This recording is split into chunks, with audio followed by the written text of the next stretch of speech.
Genius is rarely recognized at the time it occurs. Greatness most often realized not in the moment, but rather in retrospect. As President Trump waged his unique battle to get North Korea's dictator Kim Jong-un to the bargaining table, he was roundly criticized for his style, telling Kim Jong-un as he continued to launch his nuclear warheads on intercontinental ballistic missiles that Kim would be met with fire and fury like the world has never seen. And Trump threatening in no uncertain terms that his nuclear button was bigger and more powerful than the dictator's. And in that back and forth, Kim threatens to send a birthday gift on Independence Day to the American bastards. The name-calling was unprecedented. Madman, rogue, gangster, frightened, barking dog, dotard, rocket man, little rocket man. The criticism, of course, by the American media was relentless. The narrative was that Trump was instigating a nuclear holocaust, that the United States was giving Kim Jong-un no out other than nuclear war. This, in spite of the fact that Kim was repeatedly launching ballistic missiles, threatening their reach to Guam, Hawaii, and the mainland.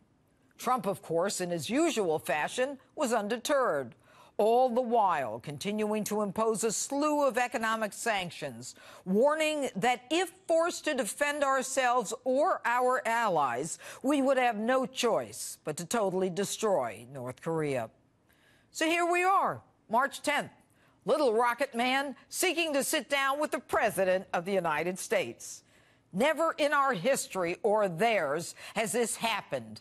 No other president could accomplish this. Not Jimmy Carter, Ronald Reagan, George H.W. Bush, not Bill Clinton, not George W. Bush, and certainly not Barack Obama.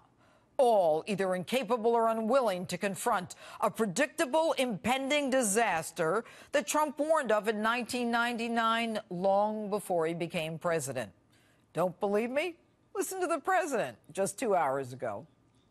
You know, they're saying, oh, well, Obama could have done that. Trust me, he couldn't have done that. He wouldn't have done that. He would not have done it. And by the way, neither would Bush and neither would Clinton. And they had their shot. And all they did was nothing. In the case of Bill Clinton, it's even worse.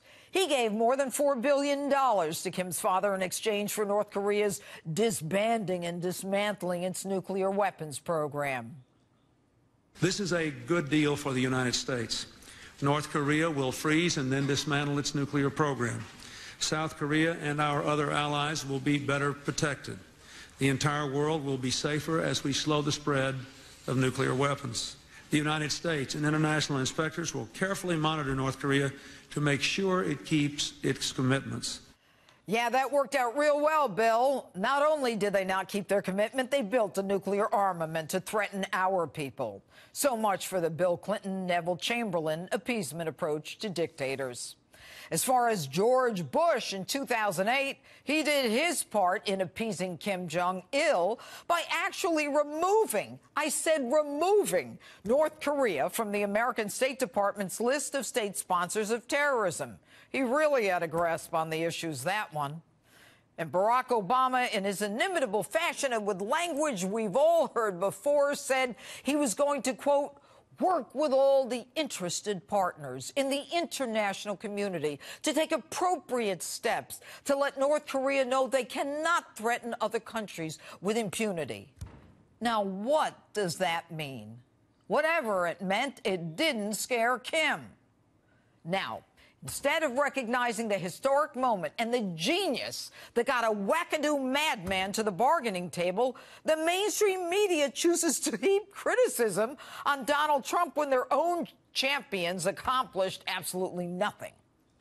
In some ways, the president kind of got boxed in here. He couldn't say no to this invitation. There is no way that President Trump can be ready by May to have a high-stakes negotiation on denuclearization on the Korean Peninsula. It's just impossible. You can't wing it. Kim Jong-un is going to be fully prepared. I think that he's playing to the president's ego and the president's weaknesses. It's not as if you have a president like Eisenhower, who was schooled in diplomacy and politics and the military, who knew these issues.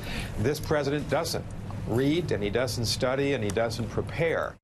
And, of course, the New York Times says that Donald Trump could end up being played by Kim like, quote, a gold-plated violin. But one more thing. Kim Jong-un knows full well that he comes to discuss full-blown denuclearization, full nuclear disarmament, not a freeze, not a reduction.